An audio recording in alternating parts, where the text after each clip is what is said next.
He controlled half of Seoul. His name moved through the underworld the way weather moves. You didn't see it coming until it was already on top of you. His mother's home was one of the most protected addresses in the city. So when the call came at 2 in the morning, "Come now, it's bad," he didn't believe it. Not really. Not until he saw the gates. Not until he walked through the broken door. Not until he followed the smell of blood down the corridor and pushed open the door to his mother's sitting room. She was on the floor, and there was a woman crouched over her. A stranger, black, in a nurse's uniform, working in the ruins of a room his enemies had just destroyed. She didn't look up when he entered. She said, "Don't touch anything. I have a drain in." And then she told him exactly what to do. If you think you already know where this goes, you don't. Like this video, and consider subscribing to this channel. The rain had been falling for 3 hours. It hit the gravel outside the Kwan family villa sideways, the kind of rain that doesn't care about anything. His car came to a stop before the brakes fully caught. He was already out the door. His shoes sank into the wet gravel. He didn't look down. 3 of his men were on the ground near the gate. He checked for pulses as he passed them. All 3 breathing, unconscious but alive. That told him something. The people who came here tonight hadn't come to kill. They'd come to send a message. He was about to find out what the message was. The villa's main door had been kicked open from the inside. The lights in the entrance hall flickered every few seconds, like something in the wiring had been cut and was trying to reconnect. A painting, one his mother had kept since before he was born, lay face down in a puddle of rainwater on the marble floor. The smell reached him at the end of the corridor. Copper. Warm. Unmistakable. He pushed open the door to his mother's sitting room and stopped. His mother was on the floor beside her favorite armchair. Her white evening dress was soaked dark on the left side. Her chest rose in short, wet pulls of breath. The kind of breathing that sounds wrong the moment you hear it. Like something inside isn't working the way it should. But she wasn't alone. A woman was crouched over her. Black. Tall. Even crouching. She wore a nurse's uniform, pale blue, with dark stains at the cuffs and hem. Her feet were bare. The cardigan she had been wearing when she arrived that evening was in pieces. She had torn it into strips. Those strips were packed into his mother's side, tight and deliberate, holding something in place that couldn't be allowed to move. A piece of thin tubing ran from a small cut in his mother's left chest wall into a sealed plastic bag. The bag from a medical kit that lay open and emptied on the floor beside her. The bag was filling slowly, dark red against the clear plastic. The woman counted under her breath, watched the bag, watched his mother's chest. She didn't look up when Dae-hyun walked in. "Don't touch anything," she said. Calm. Not calm like she wasn't afraid.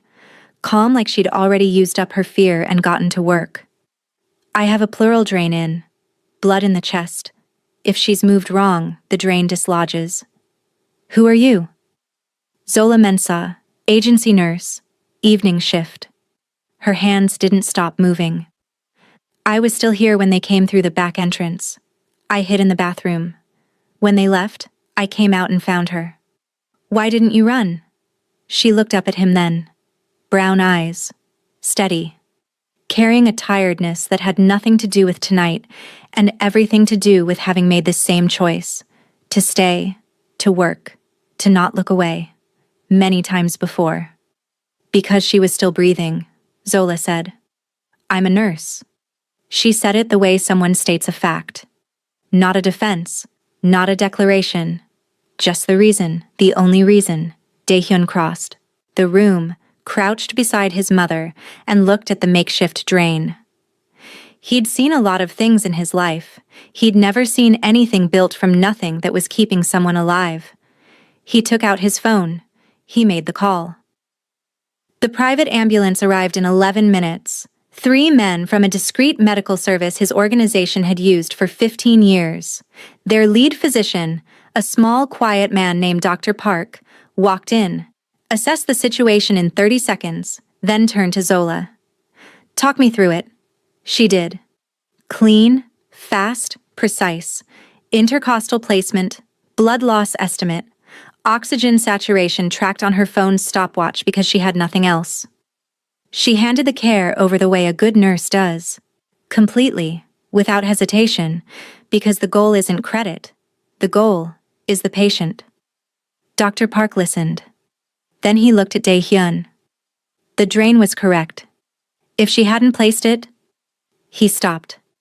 The rest didn't need to be said. Zola pulled off her examination gloves. Her bare hands underneath were still, not shaking. Dae-hyun watched her. She was already moving, wiping down the medical kit, checking the floor around his mother for anything the team might need, quiet and efficient in the ruins of a room that should have broken her. "I'll take you home," he said. "I don't need—" It wasn't an offer. He said it without heat. But she heard what was underneath it. This wasn't generosity. He didn't know what she was yet, and he wasn't letting her out of his sight until he did. She understood that. She could see it in him the same way she could see a fever behind someone's eyes, even before the thermometer confirmed it. She picked up what was left of her bag and followed him out. Here is something you need to understand about Dae-hyun Kwon. He hadn't reached the position he held by being careless. Every person in his life, every person, had been assessed. Motives mapped. Loyalties tested. Trust was something he extended the way you extend a hand into water you haven't checked the depth of. Carefully, incrementally, ready to pull back. A stranger who appeared at the worst moment of his family's life and had the exact skills to handle it? That wasn't luck. That was a pattern. And in his world, patterns were never accidental. So while part of him recognized what Zola had done in that sitting room, another part of him, the part that had kept him alive for 30 years, filed it under the same category as everything else. Unknown. Possibly dangerous. Watch her. His compound was 40 minutes outside the city. Steel and glass built into a hillside. From the outside, it looked architectural, like something you'd see in a magazine. From the inside, it was what it actually was. A fortress where every corridor had sightlines, and every door had a secondary lock. She was given a room. White walls, clean linens, a window that looked east over the hill. A guard was posted in the hall outside. She stood at the door and looked at the guard. Then she looked at Dae-hyun. "Am I a prisoner?" "You're a guest." "Then the guard is a courtesy." "The world is a dangerous place, Ms. Mensah." She looked at him for a moment. "For some more than others, that depends on whose world you're standing in." He left. She stood in the white room and looked at the window for a long time before she sat down. 3 days passed. Dae-hyun watched her the way he watched everything. From a distance, through the compound's camera feeds, through his men's reports, through his own intelligence network pulling apart every detail of her life. What they found was completely clean. So clean it made him more suspicious, not less. But here was the problem. Every morning she was up before 6. Every morning she walked directly to his mother's medical suite and checked every line, every reading, every piece of equipment with the focused attention of someone who actually cared, whether the numbers were right. She spoke to his mother while she was unconscious, about the weather, about something she was cooking, about a book she was reading. Quiet, low conversation, like she was filling the room with something warm so the woman in the bed would know the world was still there. On the 4th day, he stood in the corridor outside the medical suite. He could hear her reading. Korean. Slow, slightly mispronounced, completely serious. His mother's novel from the nightstand. He stood there for a long time. Then he walked away. He told himself he was assessing her. He told himself the surveillance was necessary. He told himself a lot of things he'd gotten very good at telling himself over the years. But here is what he didn't tell himself. That in 30 years of running an empire built on the loyalty of people who feared him, he had never once seen anyone stay. His mother woke on the 7th day. Her eyes opened at 4:45 in the morning. She looked at the ceiling. She looked at the monitoring equipment. She looked at Zola adjusting the IV line with the unhurried confidence of someone who'd been doing this for hours. "You stayed," Hansu said. Zola looked at her. "Yes, ma'am." "Why?" "Because you were my patient." The older woman studied her. 70 years of a city in those eyes. 70 years of watching men claim things and women hold them together. "My son thinks you're a spy," she said. "I know." "Are you?" "No." Hansu nodded once, like that confirmed something she'd already decided privately. "He was a gentle boy," she said. "He used to bring home birds with broken wings. Did you know that? He'd carry them in his jacket and keep them in a box in his room until they could fly." She paused. "And then the world got hold of him. The world always gets hold of the gentle ones first." Zola didn't fill the silence. She was good at not filling silences. "When he comes this morning," Hansu said, "I won't speak to him. I'll speak through you. Everything he wants to know, he asks you. Everything I want him to hear, you tell him." Zola looked at her. "He won't like that." "I know." And for the first time, something that was almost a smile crossed Hansu Kwan's face. "That's exactly why." Dae-hyun arrived at 7. Dark suit, black coffee, controlled in the specific way of a man who starts controlling himself before he's fully awake. He said good morning to his mother. His mother looked at Zola. He felt it like a door closing. "Mother." Silence. He looked at Zola. "What does she want?" "She wants you to put the coffee down, take the jacket off, and actually sit, not perch." The muscle in his jaw moved. He set the coffee on the table. He took the jacket off, folded it, precise, and sat in the chair beside the bed like a man lowering himself onto something that might give way. Hansu nodded, satisfied. And that was how it went, for the next 10 days. Everything went through. "Zola."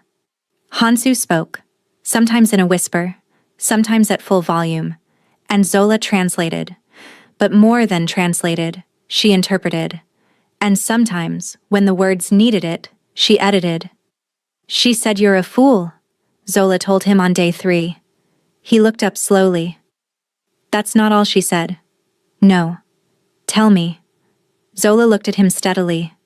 "She said you're as stubborn as your father. But your father had more sense than you. And that your father would be ashamed of how you're treating the woman who kept his wife alive." Silence. She said all that. In fewer words. He looked at his mother. Hansu was looking at the window, calm as a person who had just said exactly what they meant and felt very good about it. He didn't argue. But the look on his face when he left was the look of a man carrying something he couldn't put down. On the 12th day, they brought in a soldier. Young. 22 years old, Dae-hyun would later tell her. A bullet in his right shoulder. 2. Boots had connected with his ribs from the sound of the cracking. He was conscious and losing too much blood, and the compound's physician was 40 minutes away in the city. His men carried the soldier into the medical wing because it was the medical wing and Zola was there. She took one look at the gurney, at the wound, at the men standing around it, waiting for someone else to do something. "Get me a clean field," she said. No one moved. She looked at Dae-hyun in the doorway. Just looked at him. He said, "You heard her." They moved. She worked for 40 minutes. Removed the bullet. It had stopped short of the subclavian, which was lucky enough to feel like a miracle. Irrigated, packed, sutured. Taped the ribs with efficient, practiced speed. She had the young man on oxygen and sedated for pain before most of his colleagues outside the door had stopped pacing. When she washed her hands and turned around, Dae-hyun was still there. "Thank you," he said. She looked at him, for a moment. "How old is he?" 22. She didn't say anything else. She looked back at the young man on the gurney. His face was slack with relief now, the way faces go when the body finally stops bracing. He looked like somebody's little brother. He looked like something that should have been protected. She picked up the waste from the tray. She walked out. She did not look at Dae-hyun as she passed him. If she had, he would have seen what was in her face. Not anger, not judgment. Grief. The specific grief of someone who keeps seeing something they can't fix, over and over, and keeps trying anyway. That was the moment Dae-hyun stopped watching her from a distance. He just didn't know it yet. 4 more soldiers came in the next 2 weeks. She treated every one of them. And every night she sat at the small desk in her room and wrote in a leather-bound journal. Small, dark green, brought from her apartment in the one trip she'd been allowed to make. One of his men found the journal. Dae-hyun read the first page, then the second. Then he closed it. He brought it to her room that evening and set it on the desk in front of her. She looked at it, then at him. You read it. Enough. And? It's not intelligence. He met her eyes. It's a woman trying to keep her mind in a situation that would break most people. He paused. My men should not have touched it. I'm sorry. She looked at him for a long time. You're not as monstrous as you work very hard to appear, she said. Something moved behind his eyes. Brief, real. Don't let that get around, he said. And for the first time, the actual first time, she laughed. Short, genuine, a little startled. Like she hadn't expected it from herself any more than from him. He left before either of them could do anything with the moment. 3 weeks in, he appeared at her door at 6 in the evening. There's a gala tonight. The syndicate's quarterly gathering. I need you there. She stared at him. Why? There's someone attending who may have had a hand in what happened to my mother. They'll be looking at me, not at a woman who doesn't belong. He paused. Your presence creates a distraction I can use. He wasn't telling her everything. She could see it the same way she could see when a patient was hiding pain, in what they didn't move, the very careful stillness of someone managing information. But she understood his world well enough now to know this was his version of honest. Fine, she said. I'm choosing what I wear. She walked into the Hotel Shilla ballroom in a gown of deep burgundy and gold, silk panels, African-inspired, structured at the shoulder, falling in layers to the floor. A head wrap twisted and pinned into something architectural, gold earrings, simple drops, old, her grandmother's. The room shifted when she entered. Not loudly, subtly. The way a room shifts when something unexpected walks in and the air takes a moment to adjust. She didn't perform it. That was the thing. She didn't play to it. She simply moved through the room the way she moved through the medical wing. Purposeful, unhurried, like she had every right to be exactly where she was. Dae-hyun watched her. He watched her speak to the wives of syndicate members in 3 languages. He watched her ask an old clan elder a pointed question about the Yi dynasty that made the man blink and then actually answer her. He watched Executive Han, smooth, corporate, cold, make a remark across the table that was designed to shrink her. She looked at Han directly. I find the most interesting choices are made by people who aren't afraid of being interesting. Then she turned back to the woman beside her without missing a beat. Here is what nobody in that room knew about Dae-hyun Kwon, including himself. He had never once wanted to protect a person because they were strong.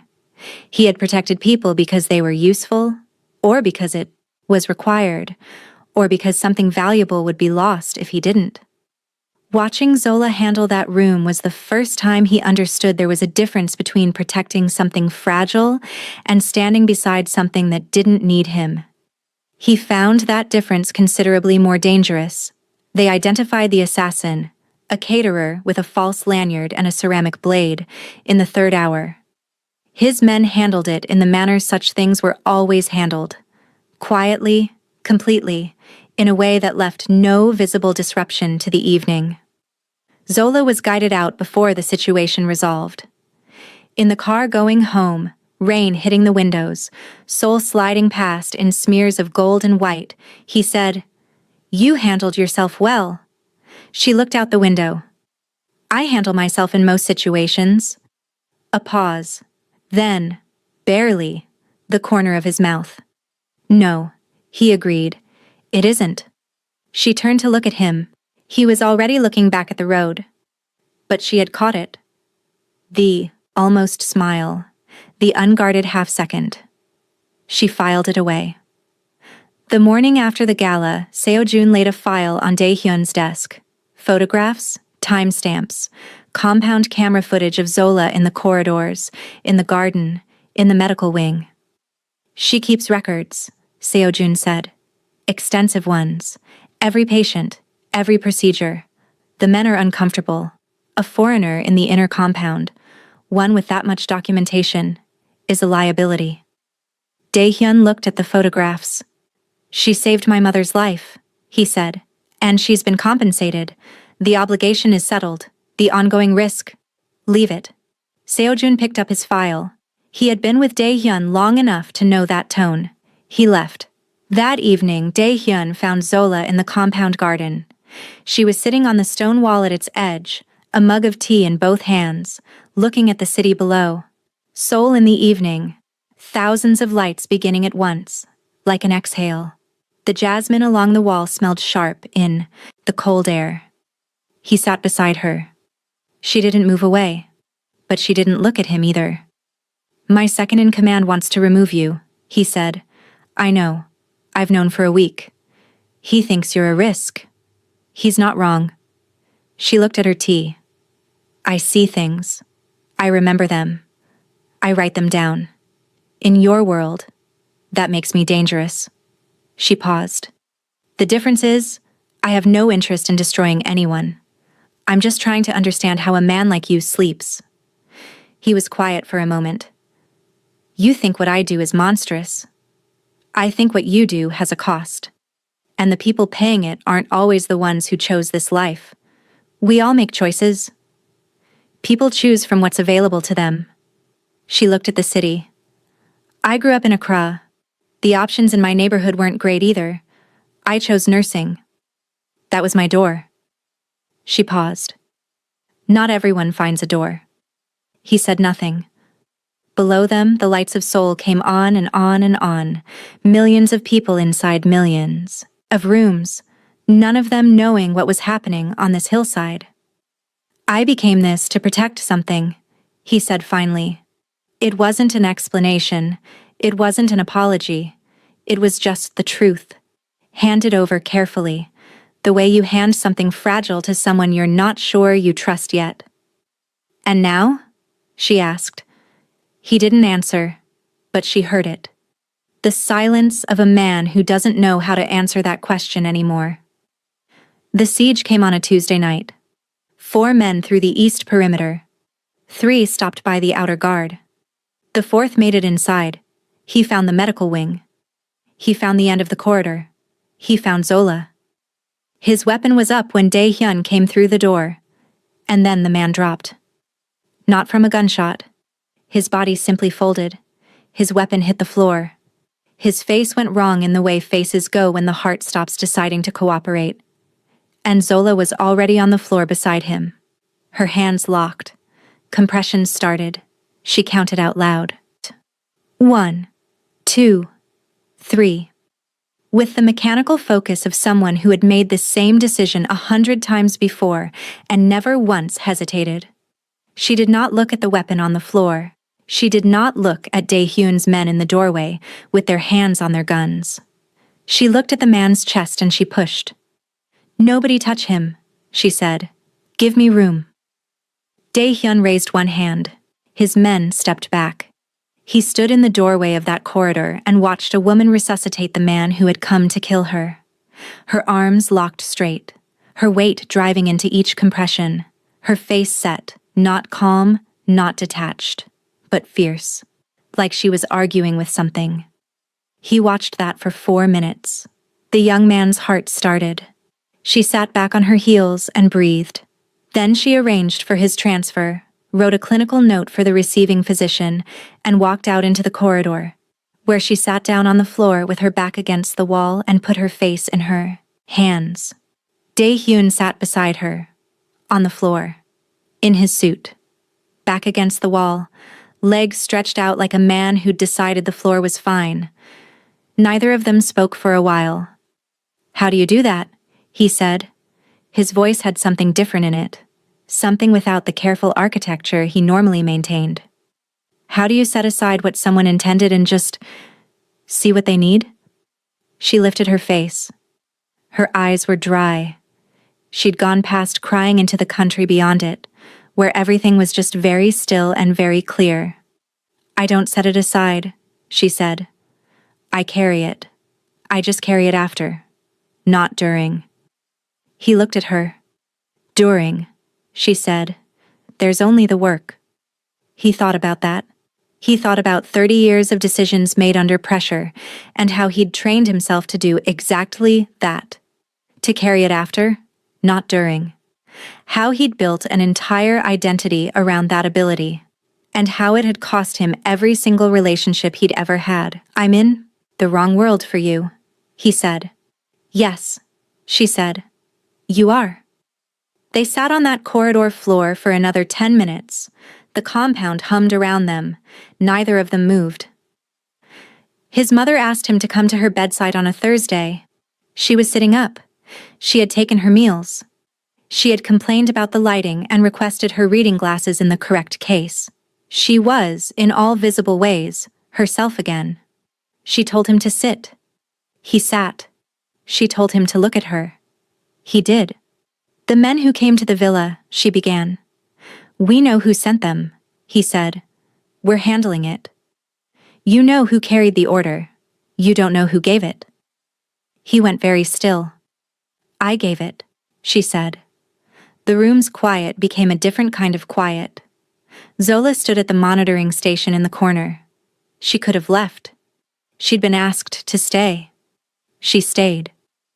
Dae-hyun's face didn't change. This was the frightening thing about him. That when something hit hard enough, nothing showed. The pain went somewhere internal and airless where it couldn't reach the surface.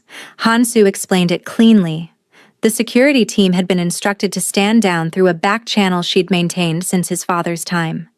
The men who came, Councilman Oh's men, arranged in advance, briefed precisely on how far and no further, had been controlled. The entire attack had been a test. She'd needed to know how fast he moved. Whether the years had made him slow, whether he was ready to lead without her. There had been one element she hadn't planned. Zola. The shift was supposed to end at midnight. Zola had stayed late because Han-soo was restless. In all the calculation and staging of the night, one restless patient had changed everything. "You could have died," Dae-hyun said. His voice was flat. "If the timing had been different, if she hadn't been there, I calculated the risk. You cannot calculate everything." "Your father calculated it with me," she said, "when I was young. When I came into this family, he staged a crisis to see if I could hold. I did. He trusted me with everything after." She held his gaze.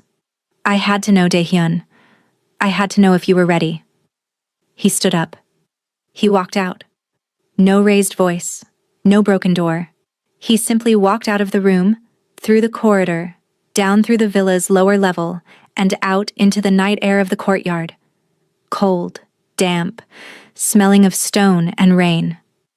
Zola followed at a careful distance, 20 feet behind him, saying nothing.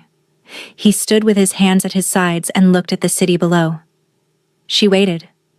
This is what she understood about him now. That Dae-hyun Kwon had built his entire world around the idea that he could hold anything, that nothing could reach deep enough to crack the surface. He had built that capacity because he had to, because the world demanded it of him, because the alternative was to be broken open in front of people who would use it against him. And here was the crack. Not enemies, not loss. His mother, the one person he'd been holding the empire together for. After a long time, he made a sound, quiet, compressed. The sound of something too large for the opening it was trying to fit through. Zola walked forward and stood beside him. She didn't touch him. She didn't speak. She stood there in the cold courtyard air and was simply present. Like she had been beside his mother's bed, reading novels she couldn't fully pronounce, filling the room with something warm. Eventually, he said, "She still loves me?" "Yes." "That doesn't make it better." "No, but it makes it true." He turned to look at her, and his eyes, for the first time, were just his eyes. Nothing guarded behind them. No architecture. Just the face of a person who had lost something and was standing in the aftermath of it. He stayed. She stayed. What followed was a month Zola would remember in fragments for the rest of her life. The investigation into the nursing agency confirmed it was a front. 3 shell companies. Money laundering. Owned by Choi Tae-won, Dae-hyun's primary rival, who lunched at clubs where politicians sat and moved money through legitimate vehicles the way other people moved furniture. Nurse Min, the quiet colleague who had once lent Zola an umbrella in the rain, had been paid to alter the IV medications. She had not succeeded because Han-soo had refused to let anyone but Zola handle her medications from the second day of her care. An old woman's suspicion had been the only thing standing between her and the poison. Viper, the mercenary who had organized the compound breach, was found in Incheon. What happened after that was not described to Zola, and she did not ask. Executive Han was neutralized through a different kind of war. Agreements, leverage, the cold calculus of men who speak in corporate language about things that have no corporate language. It cost Dae-hyun compromises he hated making with people he despised. His uncle came to the compound once, said things about bloodlines and foreign influence in the careful formal language of a man who has been rehearsing his disappointment for years. Dae-hyun listened from beginning to end, then asked him to leave, quietly, without a raised voice, without a threat. That was worse than any threat. Councilman Oh called, repeatedly, used the word managed in reference to Zola on the third call. Whatever Dae-hyun said in response to that word ended the conversation in under 10 seconds, and Oh did not call again. Through all of it, Zola wrote, every night, dark green journal on the small desk, the 22-year-old who healed and started teaching himself English on his phone. Han-soo dictating letters to old friends with the brisk efficiency of a woman who considers near-death experiences no excuse for letting correspondence slide. Dae-hyun on the balcony in the early dark looking at the city, the specific stillness of a man who carries everything and sets down nothing. She was not writing for anyone outside those walls. She was writing to keep herself intact, because the human mind can only hold so much without a place to put it down. The war ended the way all wars between powerful men end, not with victory, but with arrangements, documents, territories redrawn, the Seoul underworld reorganized into an order everyone understood and no one celebrated. Dae-hyun came out of it standing, harder than he had gone in, more feared, more alone. Han-soo came home to the repaired villa on a Saturday morning, walked through the rebuilt gates on her own 2 feet, slowly, with the composure of a woman who has survived exactly what she arranged to survive. She held Zola's hand on the way in. She didn't hold anyone else's. In the garden that afternoon, she said, "You'll stay."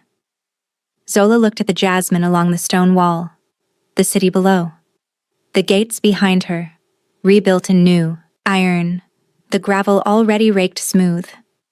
"For a little while," she said. Han-soo looked at her. "He'll ask you to stay permanently." "I know." The older woman was quiet for a moment. "And will you?" Zola didn't answer. The jasmine smelled the same as it always had. He found her in the garden that evening. She'd known he would. The city below was going dark at the edges, the last light sitting orange on the rooftops. The stone wall was cold under her hands. The air smelled of jasmine and damp stone and the particular cold of a city night beginning. He stood beside her. They looked at the city together for a long time without speaking. "Don't go," he said. He didn't say anything else first. No lead-up, no careful phrasing, just those 2 words. The most powerful man in the Seoul underworld, reduced to 2 syllables. Dae-hyun. I'll build you a hospital. His voice was quiet, steady. He meant everything he was saying, and she could hear it. Not a donation, a real institution. Your name on it. Your team, your terms, your design. I'll fund whatever you want to build anywhere in the world you want to build it. He paused.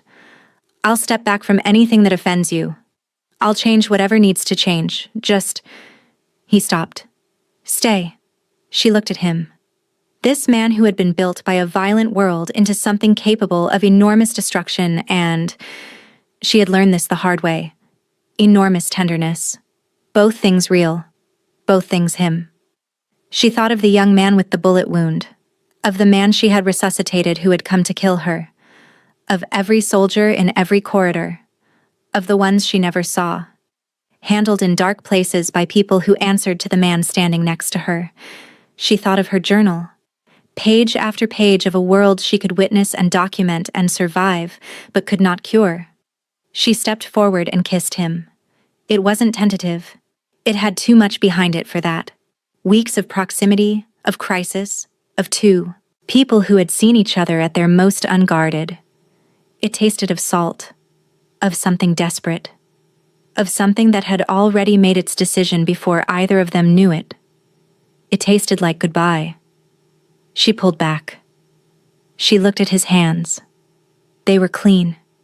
He had showered. He was perfectly composed, his hands still and empty at his sides. But she knew what those hands had directed in the past month. Not done personally. He wasn't that kind of man. But directed, ordered, enabled. The invisible weight of it had no smell and left no mark and was absolutely there. You are the king of this world, Dae-hyun. He started to speak. No. Listen. She kept her voice gentle. This wasn't cruelty. She had no cruelty for this man. You were made for this. I have watched you for 2 months and I see it clearly, the way I see a body's condition clearly. The throne fits you. Not because you love what it costs, but because you're the only one in that room who takes the cost seriously, who counts what it breaks. She held his gaze. But I belong to the other world, the one that counts the cost of yours. Zola. The hospital needs nurses, the people who never find their way to your compound, the ones who end up in the streets with no one to put them back together. They need what I do. She paused. And I can't do it from inside these walls? You know that. And you can't leave them and be who they need you to be. She watched his face. We both know that. He looked at her. The man who never let pain show had stopped trying to hide it. It was just there. Plain, human, real. The face of someone hearing a truth they cannot argue with, and knowing they cannot argue with it, and wishing it were otherwise. You leave in the morning, he said, not a question. Yes? I can't. No. He nodded. One slow movement. He looked at the city, his city, the city that had made him everything he was and taken everything it wanted. He breathed. Will you be safe? He asked. Out there. I'll be fine. She almost smiled. I can make a chest drain from IV tubing. I can handle most things. He looked at her, and he smiled. A real one. Brief, complete, reaching his eyes. The face under the face. The boy who used to carry injured birds in his jacket pockets. Who lived somewhere inside the man the world had made him into. She kept it the way she kept things she needed. Carefully. In a place that would last. Good night, Dae-hyun. Good night, Zola. She was gone by 6 the next morning. A taxi to the gate. The same bag she'd brought to her apartment 6 weeks ago. Her journal. Her nursing kit. The Korean novel Hansu had pressed into her hands the night before. She did not look back when the car pulled away. Not because there was nothing worth looking at, because she knew herself well enough to know that if she looked back, she would not keep going forward. and forward was the only direction that made sense for the life she was returning to. In Seoul, on a balcony above a city that had given him everything and taken everything it wanted in return, a man stood in the first light of morning. He looked south, past the Han River, past the highways, past the edges of the world he ruled. He held a Korean novel in one hand, the novel his mother had told him Zola had kept. He hadn't known until last night. His mother had said it quietly, without ceremony. She asked to keep it. I said yes. He opened the front cover. His mother's handwriting on the title page. Firm. Slanted left. For the girl who stayed when she didn't have to. He stood there for a long time, the city spread out below him, waking up. The first taxis, the first lights in the office towers, the first sounds of a day beginning in a world that had no idea what had happened on this balcony, in this corridor, in the ruins of a sitting room in the rain. He closed the book. He remained the boss. He remained the king. And in the cold, honest quiet of a throne that fit him perfectly and gave him nothing he actually needed, he understood what she had been trying to tell him in the garden. The throne is yours, Dae-hyun, but you were born to be more than a throne. He had simply been born too late to choose differently. The city woke up below him. He did not move. If you enjoyed this story, please consider subscribing to this channel for more stories like this.